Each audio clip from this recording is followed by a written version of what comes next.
Alhamdulillah, malam ini kita akan melanjutkan pelajaran hadis kita dari kitab Hadis Nurul Iman, yang mana telah sampai pada hadis yang ketiga. Kita baca bersama. Bismillahirrahmanirrahim. Anin Nu'mana ibni Bashirin radhiyallahu ta'ala anhu qala Rasulullah sallallahu alaihi wa alihi wa sahbihi wa sallam, ittaqullaha wa'dilu fi auladikum. Tamamul hadithi.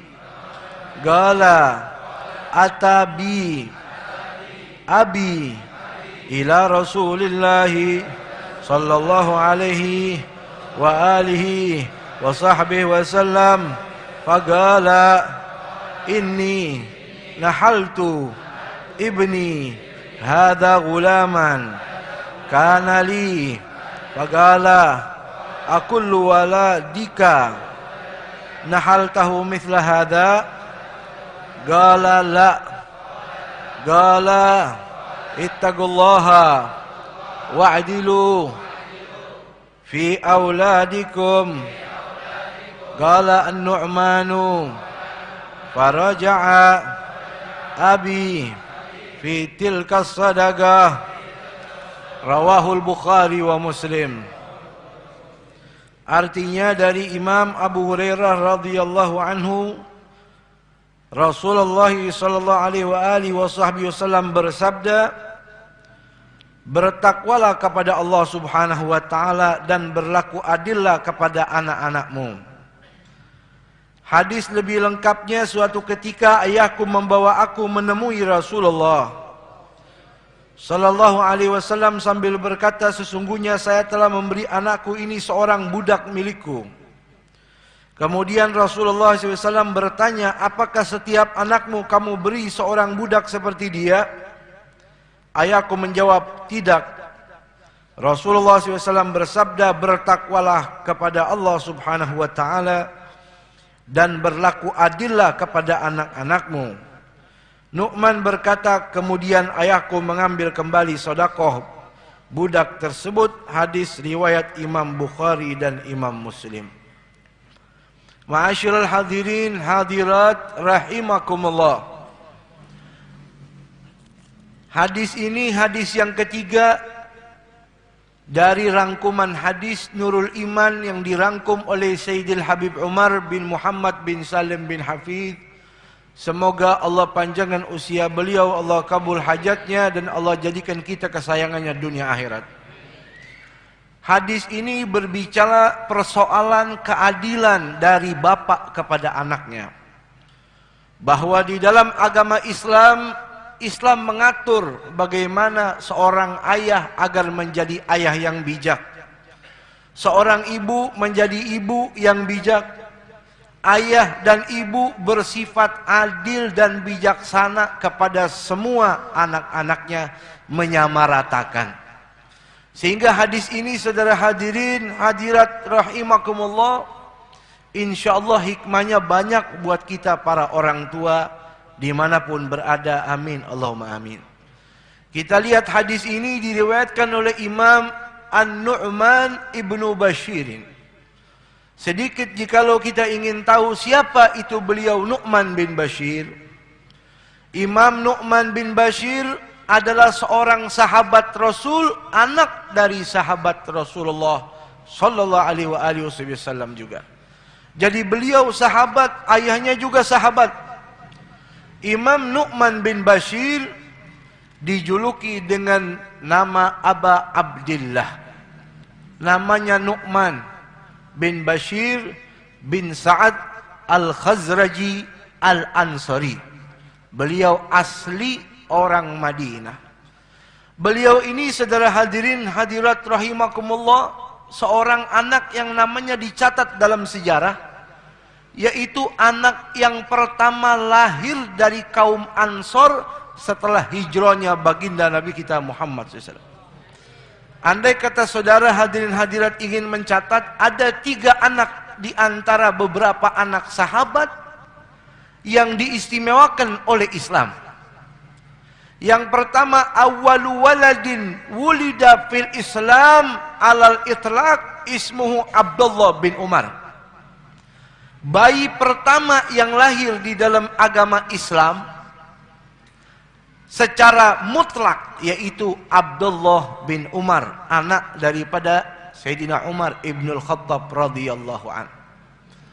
Yang kedua, awwalu waladin wulida lil ansari ba'dal hijrah An-Nu'man ibnu Bashir. Yang kedua, anak yang pertama lahir, coba dikecilin ininya.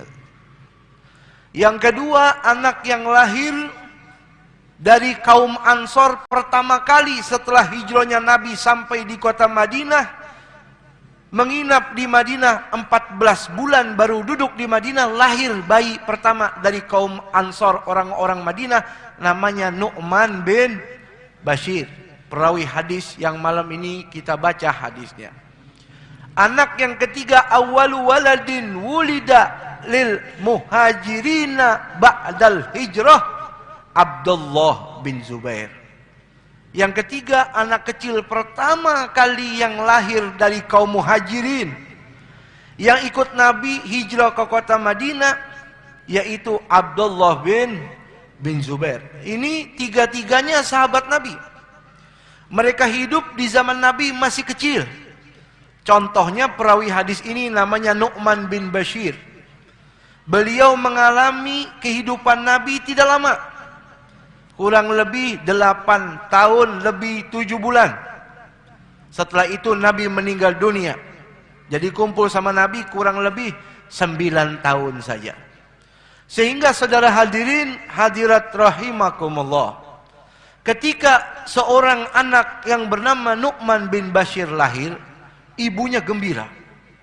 Langsung ibunya bawa bayi tersebut kepada hadrat Rasul Sayyidina Muhammad SAW. Nabi pun gembira karena bertambah umatnya. Lalu Nabi meminta korma. Kata Nabi, ambilkan korma. Lalu diambilkan korma. Nabi makan itu kurma. Nabi kunyah sampai halus. Lalu Nabi ambil, disuapi ini Nu'man bin Bashir, makanan kunyahan dari lisan baginda Nabi kita Muhammad SAW. Saudara, kalau kita disuapin sama ibu kita, kita gembira. Betul? Disuapin sama bapak kita, kita gembira. Apalagi yang menyuapi kita guru kita. Apalagi yang menyuapi kita, yang mentahnik kita, namanya tahnik sunnah kalau bayi baru lahir. Apalagi yang mentahnik kita Sayyidina Muhammad SAW. Ini disuapin langsung oleh baginda Rasul seorang anak yang bernama Nu'man bin Bashir, sehingga menjadi orang alim di hari kemudian. Dia dengar Nabi bersabda sehingga dia bisa meriwayatkan Nabi. Hadisnya ada 114 hadis yang diriwayatkan oleh Nu'man bin Bashir. Padahal mendengar hadis itu beliau masih kecil. Enggak lama dengar hadisnya Nabi 9 tahun meninggal dunia. Tapi setelah di hari kemudian, ini Nu'man bin Bashir menjadi seorang gubernur di kota Kufah, Irak. Lalu diangkat menjadi hakim agung di kota Dimishq, Syria. Menjadi orang terkenal, Nu'man bin Bashir. Dulu waktu masih kecil dibawa sama ibunya kepada Rasul. Ibunya minta doa agak sedikit menghibur. Sambil dia bilang, ya Rasulullah, doain anak saya jadi orang kaya. Doain supaya banyak hartanya, banyak anak cucu keturunannya. Nabi senyum. Kata Nabi, wahai ibu, atardina an ya'isha hamida wa yamuta syahida. Wahai ibu, apakah ibu mau enggak saya doakan doa yang lebih istimewa? Apa itu ya Rasulullah? 3 doa. Yang pertama, kata Nabi, saya doakan supaya dia hidup nanti kelak menjadi orang yang terhormat, terkabul, menjadi seorang gubernur yang mulia. Yang kedua kata Nabi, saya doakan mudah-mudahan dia meninggal sebagai syahid, seorang pahlawan di jalan Allah. Terbukti meninggalnya dibunuh menjadi seorang pahlawan. Yang ketiga, ibu tadi tanya, kau doakan apa ya Rasulullah? Saya doakan yadkhulul jannah, mudah-mudahan dia masuk surga. Subhanallah. Ada yang lebih mulia dari 3 hal. Yang pertama, hidup terhormat, jadi orang mulia. Yang kedua, mati syahid di jalan Allah. Yang ketiga, masuk surga, yang doakan langsung Sayyidina Muhammad sallallahu alaihi wasallam. Semoga Allah meridhoinya dan kita mendapatkan barokahnya, amin. Hidup beliau kurang lebih usianya 64 tahun, meninggal dunia. Baik, kita masuk ke dalam hadisnya. Gala beliau berkata, Nu'man bin Bashir, Gala Rasulullah SAW, beliau baginda Rasul bersabda, Ittaqullaha, bertakwalah kalian semuanya kepada Allah, wa'dilu fi auladikum, dan adillah kalian kepada semua anak-anak kalian. Kenapa ini hadis Nabi kok suruh sahabat bertakwa dan disuruh adil kepada anak-anaknya? Tamamul hadithi, lengkapnya cerita hadis ini, kata Imam Nu'man bin Bashir, Atabi Abi ila Rasulillah SAW. Pada suatu hari saya diajak berkunjung menjumpai baginda Nabi kita Muhammad SAW. Jadi ini anak dibawa sama bapaknya. Gara-gara apa? Gara-gara begini ceritanya. Jadi Imam Bashir, bapaknya Nu'man, punya anak semuanya perempuan. Nisaun muta'addidatun, anak perempuannya banyak. Tiba-tiba anak yang paling kecil lahir seorang putra. Anak laki. Anaknya perempuan semuanya, tiba-tiba lahir dapat anak laki. Gembiranya bukan main, betul? Sebagaimana kita punya anak laki semua, tiba-tiba punya anak perempuan. Atau anak perempuan semua, tiba-tiba punya anak laki-laki. Anda nggak bilang anak semata wayang ya?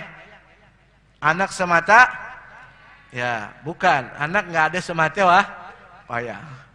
Tapi intinya muncul anak laki-laki yang bernama Nu'man. Senangnya bukan main. Sang ayah sayang, sang ibu juga sayang. Saking sayangnya nih ibu, ngomong sang istri kepada suami, wahai suamiku tercinta, bukankah kita gembira punya anak laki nih? Oh iya betul. Kalau begitu, kita bedain ini anak laki satu, kita bedain. Istimewakan ini anak, bedain dengan kakak-kakaknya. Yang pertama dia laki satu-satunya, yang kedua paling kecil. Bagaimana kalau ente istimewain? Kata bapaknya atau kata suami, baik, saya akan istimewakan ini anak. Kita lihat ke hadis. Ini nahaltu ibni hadza gulaman kanali. Dia sampai ke Nabi, lalu dia cerita di hadapan Nabi, ya Rasulullah, saya punya anak ini, saya kasih hadiah gulaman, seorang budak. Jadi permintaan ibunya agar ini anak diistimewain dikabul sama suami. Sang suami memberikan anak seorang budak. Ini hadis riwayat Imam Bukhari Muslim. Dalam riwayat Imam Muslim, sang bapak nggak ngasih budak, tapi memberikan hadikoh, dikasih sebidang tanah. Ini masih kecil, masih usia 6 tahun, 7 tahun. Dalam riwayat Imam Muslim, ini anak dikasih sebidang tanah, ya sebidang tanah yang luas, kebun, banyak buah-buahan. Akhirnya sang istri gembira, kata istrinya, terima kasih banyak suamiku. Anak kita yang satu ini ente istimewain, tapi saya belum gembira total kecuali disaksikan sama Rasulullah. Kecuali Nabi tahu berita ini. Jadi bawa anak ini kepada Rasul dan ceritakan kronologinya. Makanya beliau Imam Bashir membawa putranya Nu'man kepada Rasul, menceritakan bahwa anaknya yang satu ini diistimewakan dan dikasih hadiah seorang budak.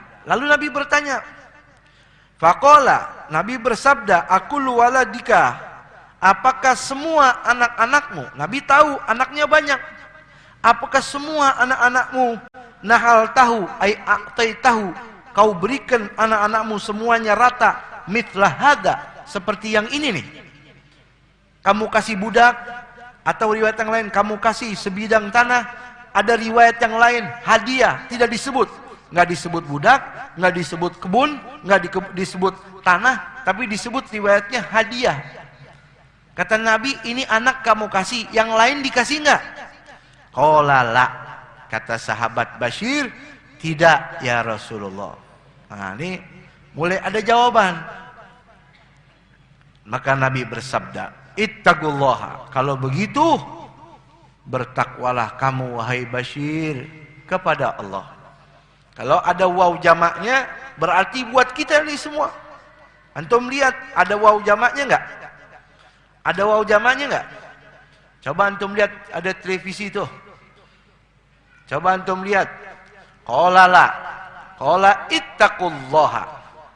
Kata Nabi, wahai Bashir, ittaqullah, bertakwalah kamu kepada Allah. Yang di depan Nabi bukan kita, tapi Bashir. Mestinya Nabi ngucapin ittaqillaha, bertakwalah kamu. Tapi lihat, Nabi tahu akibatil umur. Nabi bahwa apapun yang keluar dari lisan Nabi semuanya iradah ilahiyah, betul, bakal sampai kepada kita umatnya. Makanya pakai waw jamak. Lihat, ittaqullaha, ada wawnya, ada alifnya. Kata Nabi, bertakwalah kalian semuanya kepada Allah fi auladikum wa'dilu fi auladikum, dan adillah kamu fi auladikum, di dalam mengurus anak-anakmu. Lihat kalimatnya juga, wa'dilu fi auladikum. Yang ada di depan Nabi yang dinasihatin cuman Bashir, tapi ada waw jamaknya, seakan-akan Nabi nasihatin orang banyak. Kata Nabi apa? Wa'dilu, adillah kamu kepada seluruh anak-anakmu. Qala, maka berkata Nu'man, faraja'a abi, maka ayahku kembali, fitilkas sadaqah, dengan sedekah tersebut. Maksudnya diambil lagi sedekah yang udah dikasih, hadiah yang sudah diberikan, budak yang sudah dihadiahkan, atau tanah yang sudah dikasih, diambil lagi oleh Imam Bashir, ayah daripada Nu'man bin Bashir radhiyallahu taala anhum wa arda. Hadirin hadirat rahimakumullah. Dari hadis ini kita mempelajari ilmu tentang tanggung jawab dan keadilan, betul. Di dalam hadis lain yang diriwayatkan oleh Imam Muslim, setelah ini bapak memberitakan kepada Nabi anaknya dikasih sebidang tanah, Nabi bersabda apa? Apakah yang lain kamu kasih? Tidak ya Rasulullah. Faqala Rasulullah SAW, Nabi bersabda, ayasurraka an yakunu fil birri sawa. Bashir, dia doang yang ente kasih? Iya ya Rasulullah. Yang lain gak dikasih? Enggak. Apakah ente gak mau anak-anak ente semuanya jadi orang taat, jadi orang baik, jadi orang soleh, soleha? Qala bala, tentu ya Rasulullah, saya pengen anak saya semua jadi baik. Qala idzan fala, kalau gitu saya gak mau jadi saksi nih, ente batalin, balikin. Kalau ente adil sama anak-anak ente semua, insya Allah semua anak ente jadi orang baik, jadi orang soleh, soleha. Itu hadis dalam riwayat Imam Muslim. Kalau kita ambil, berarti seorang bapak yang adil tidak membeda-bedakan anaknya, akan berdampak kepada kesolehan putra dan putrinya. Betul? Jadi kalau bapak adil, insya Allah anak-anaknya bakal jadi orang baik. Anak-anaknya menjadi orang-orang soleh, soleha. Sehingga saudara hadirin, hadirat rahimakumullah, ada riwayat yang lain. Baginda Rasul sallallahu alaihi wasallam bersabda setelah mendengar hadis ini, Nabi bersabda, la ashhadu 'alal jaur. Kata Nabi, saya lepas tangan. Saya nggak mau bersaksi kepada kezoliman. Ente zolim nih. Satu doang yang ente perhatian. Yang ente perhatikan hanya satu, yang lain kagak. Anda nggak mau jadi saksi di dalam kezoliman. Saudara hadirin hadirat rahimakumullah. Coba kecilin suaranya, ini terlalu kenceng. Di dalam kitab disebut, ketika bapak atau ibu, khususnya bapak, tidak adil kepada anak-anaknya, muncul 4 perkara. Yang pertama, adawah, kebencian atau permusuhan.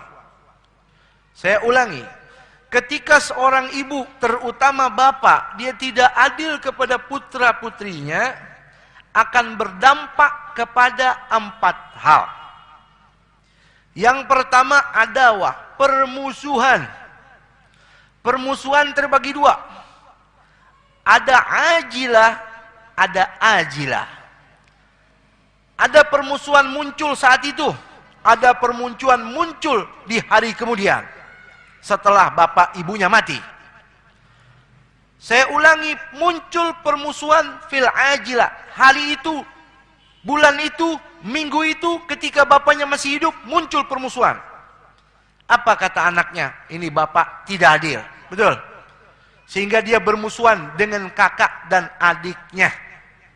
Tuh. Dia berkata, bapak saya zolim, bapak saya tidak adil. Ini muncul yang pertama, permusuhan antara kakak sama adik, mulai berantem, mulai bermusuh. Antara anak sama bapaknya mulai nggak akur. Aufil ajilah.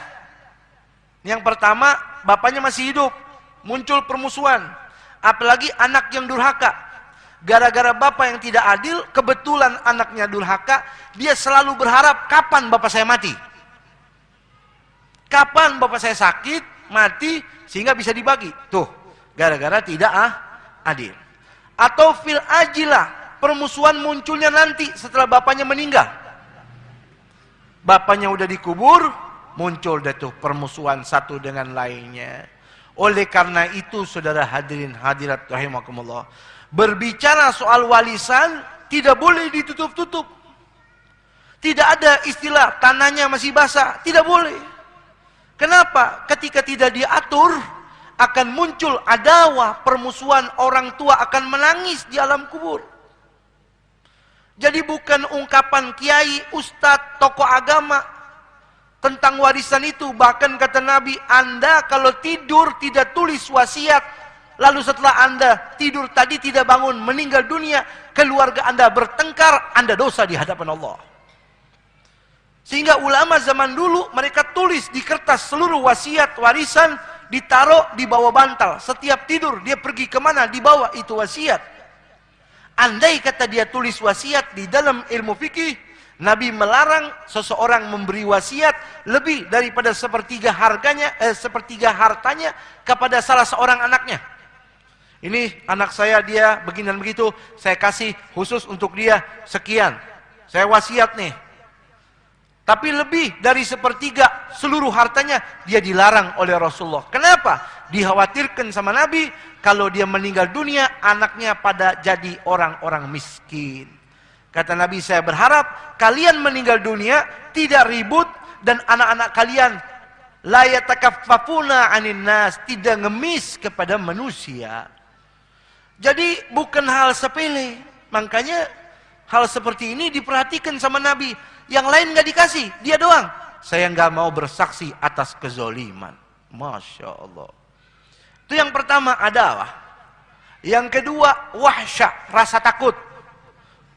Bapak saya nggak adil nih, ya Allah. Nanti saya makan apa? Hanya kakak saya yang dikasih, adik saya nggak. Saya begini dan begitu. Muncul rasa takut gara-gara tidak diperhatikannya yang namanya keadilan. Padahal keadilan di sini penting. Yang ketiga, hikdan, dengki. Satu darah, satu bapak, satu ibu, satu rahim, bisa muncul kedengkian. Seperti Qabil dan Habil. Tuh. Bukan Nabi Adam tidak adil, tapi itu qudrah ilahiyah. Tidak ada kesalahan pada para nabi maksumin, betul. Muncul kedengkian. Yang keempat, ugub, durhaka. Ini gara-gara tidak adil, makanya yang namanya keadilan ini wajib diperhatikan dari bapak kepada anaknya. Ketika seorang bapak arif, bijak, adil, menyamaratakan, tidak menganggap salah seorang anak seperti anak tirinya, begitu adil, maka hati anak-anaknya menjadi tenang. Amin. Tenang semua anak-anaknya. Kita lihat qala ba'dul ulama as-salaf. Ulama zaman dahulu, saudara, dalam kitab ditulis, kanu ala taswiyati wal adala fi auladihim hatta fil muqabalat. Orang dulu salafus soleh saking adilnya kepada anak laki, anak perempuan, sampai urusan mencium kening-kening kepala mereka itu adil. Kalau yang kakak dicium, adiknya dicium. Adiknya dicium lagi yang paling kecil. Semua di dalam soal mencium kasih sayang kepada putra-putrinya saja adil. Apalagi soal harta. Kalau masih hidup bisa diatur, kalau sudah meninggal dunia berbicara warisan. Yusikumullahu fi auladikum lidzakari mithlu hadzil unthain. Kalau sudah meninggal dunia, wasiat dari Allah kepada putra-putri, anak laki terima 2 bagian daripada bagian 2 orang perempuan. Kil ulama, kalau masih hidup juga begitu. Kalau masih hidup juga begitu. Kil.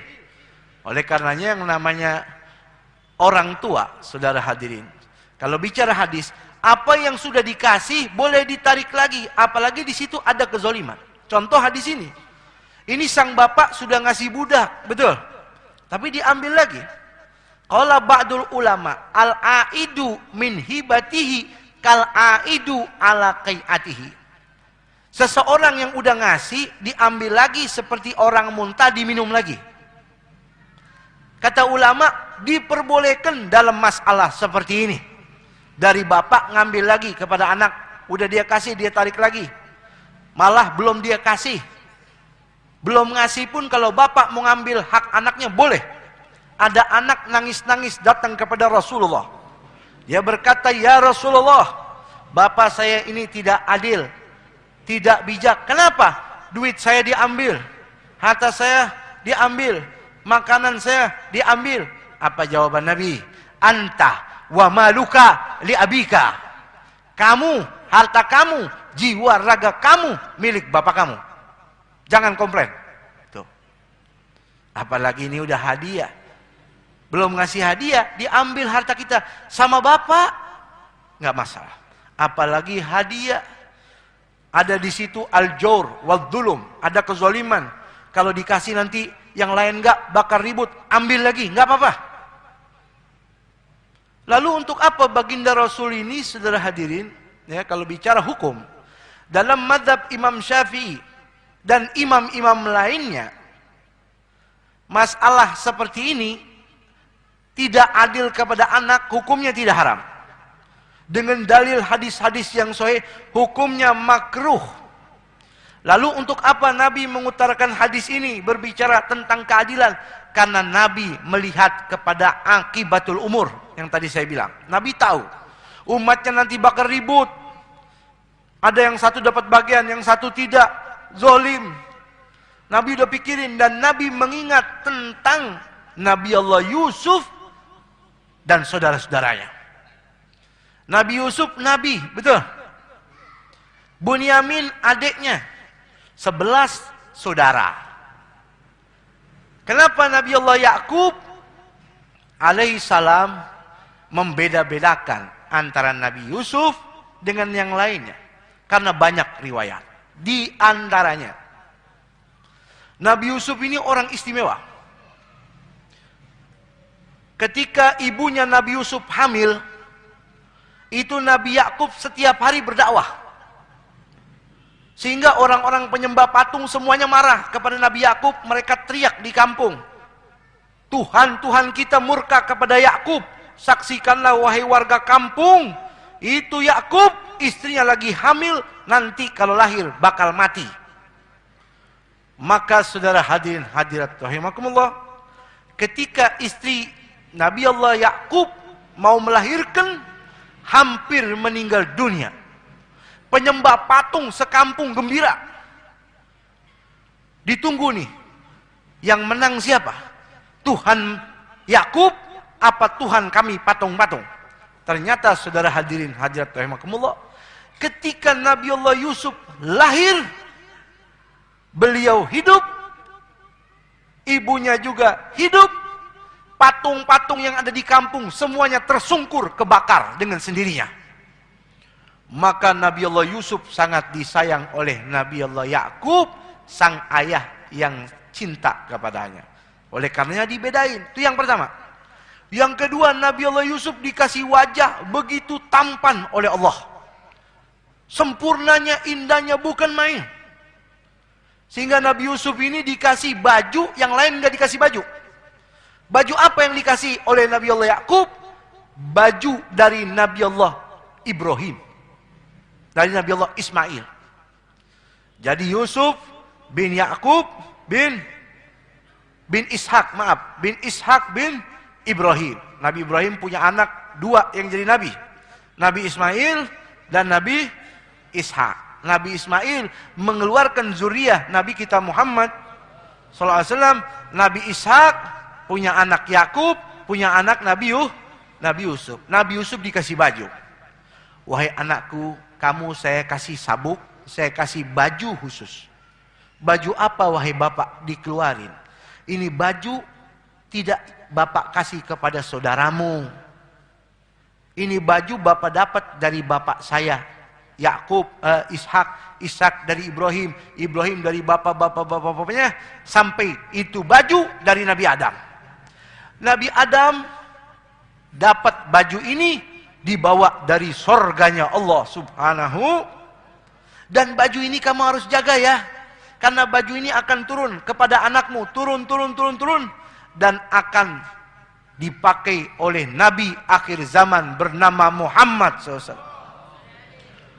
Maka sangat diistimewakan. Nabi Yusuf sangat disayang oleh ayahnya. Akhirnya saudaranya pada hasud, pada dengki, iri hati, sehingga muncul bisikan-bisikan setan di saudara-saudara di hati mereka, sehingga mereka berbuat zalim kepada Nabi Yusuf. Bukan kita katakan Nabi Yakub tidak adil.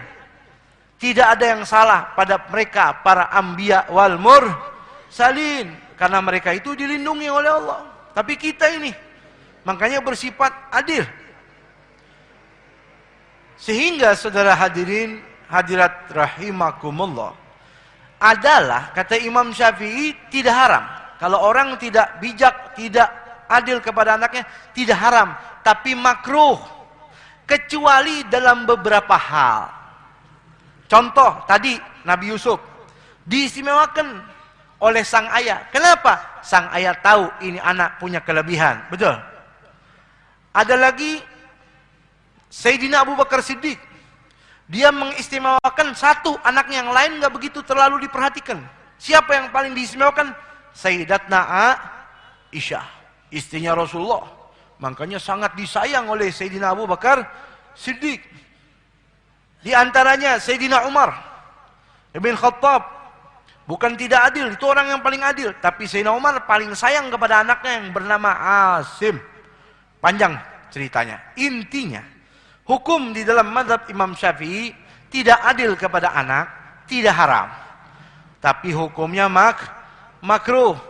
Akan tetapi kekhawatiran muncul dari Rasul, kalau orang tua tidak bertindak tanduk adil kepada anaknya, itu tidak mendidik. Akan menyebabkan adanya permusuhan, kedurhakaan, perselisihan, kebencian, kedengkian, yang akan menyebabkan orang tua itu akan sedih dengan keadaan tersebut. Betul. Makanya ini tarbiyah, saudara hadirin. Tarbiyah. Kita lihat bagaimana tarbiyah kita kepada anak-anak kita. Tarbiyah yang luar biasa demikian. Yang satu sholat, suruh sholat. Yang satu juga, ente sholat juga. Ini adil. Tarbiyah. Manahala walidun waladahu afdala min adabin hasan. Tidak ada hadiah dari bapak, ibu kepada anaknya yang lebih bagus daripada akhlak. Ada bapak kasih mobil sama anaknya bagus, kasih motor bagus, dibikinin apa? Kontrakan.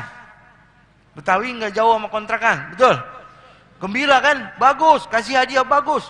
Tapi kata Nabi ada hadiah yang lebih bagus. Apa? Ajarin akhlak yang bagus.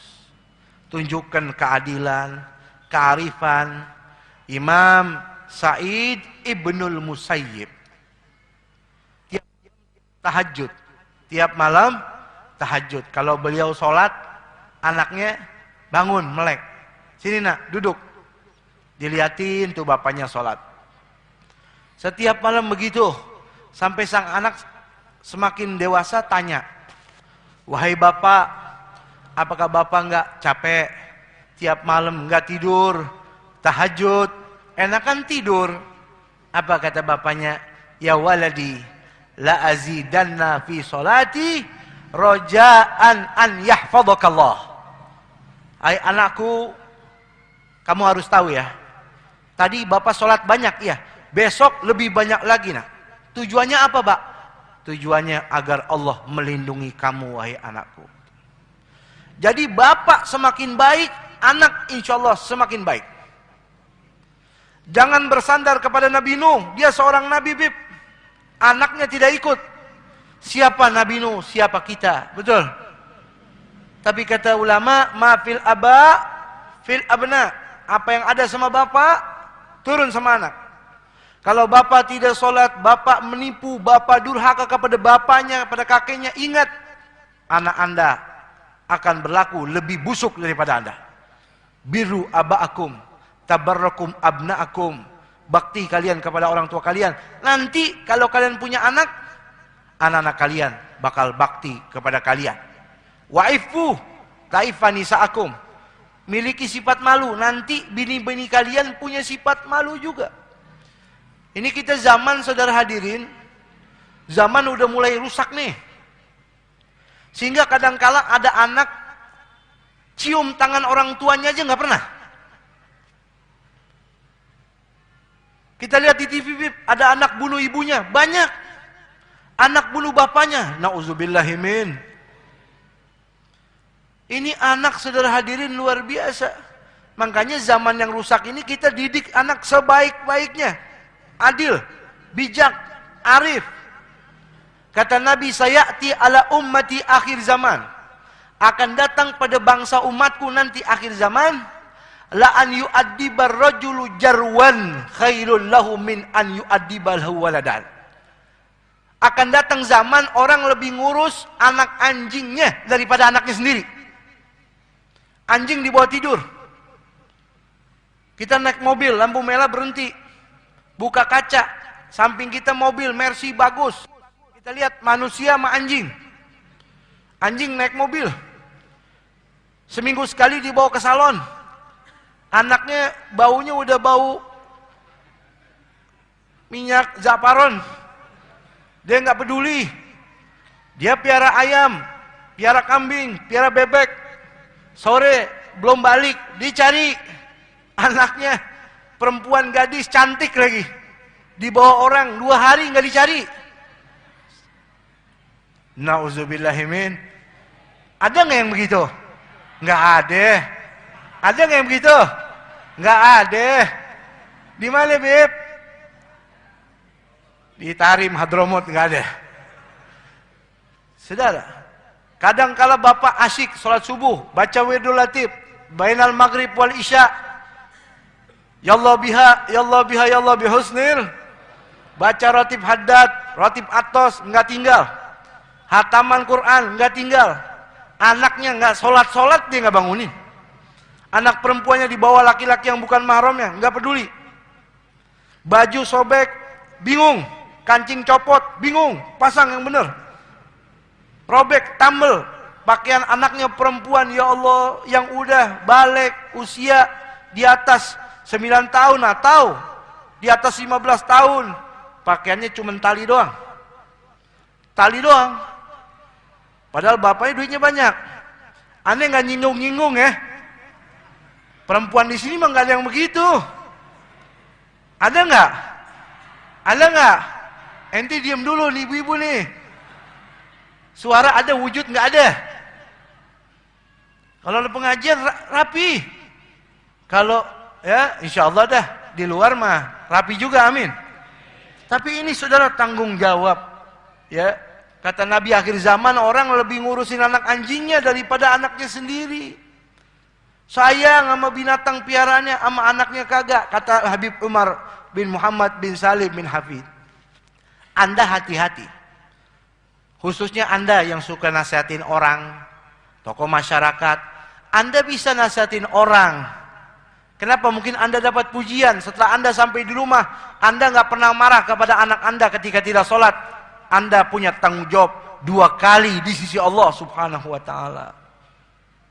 Oleh karena itu, ibu bapak, ya, mudah-mudahan dengan hadis ini, kita ada hikmah yang bisa kita ambil daripada pendidikan orang tua kepada anaknya. Dan satu harapan, ya, mudah-mudahan anak kita menjadi anak-anak yang saleh, salihah, mendapatkan ridha dari Allah subhanahu wa ta'ala, amin ya rabbal alamin. Hadirin, kita dengarkan tambahan dari guru kita Akhina Ustadz Ahmad Baihaqi pada malam ini, ya, mudah-mudahan ada manfaat buat kita semua. Dan insyaallah beliau tutup dengan dzikir jalalah, insyaallah, amin ya rabbal alamin. Hadanallahu wa iyyakum ajmain. Assalamualaikum warahmatullahi wabarakatuh.